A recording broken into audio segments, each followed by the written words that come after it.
12 octobre 2045, un attentat biologique est commis au cœur de Grand City, déjà ravagée par une crue centennale. Quelques heures après, la France lance l'opération Homanide. Le scénario pourrait être celui d'un roman de science-fiction. Il a été élaboré par des auteurs du genre. 10 d'entre eux ont été réunis par l'armée française. Leur nom de code, la Red Team. Leur imagination a été mise à profit pour imaginer la guerre du futur. Donc on essaye par des projections dans le futur, alors un futur plus ou moins proche, d'imaginer non seulement des menaces ou des crises possibles, mais on essaie de les rendre probables. Ce qu'il faut, et ça a été très clair dès le début, c'est que l'on inquiète l'armée.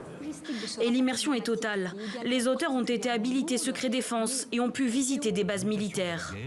De ces observations sont nées des réalités alternatives, dans lesquelles les enjeux géopolitiques nouveaux menacent le monde. La saturation des champs de bataille. L'homme et la machine ne font plus qu'un, et des armes hypersoniques volent toujours plus haut. Avec cette matière, l'armée espère anticiper et mener à bien des projets innovants. Redéfinissent les règles du combat. C'est le rôle d'une autre équipe, la Blue Team, des militaires chargés de rendre ces anticipations plausibles.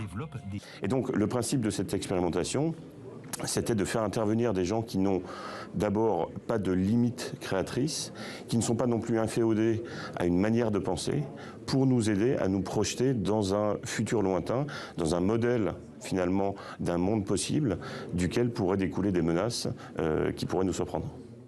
Entre le 14 et le 20 octobre 2045... Et pour ne pas être surpris, des projets seront lancés d'après les travaux menés par les équipes.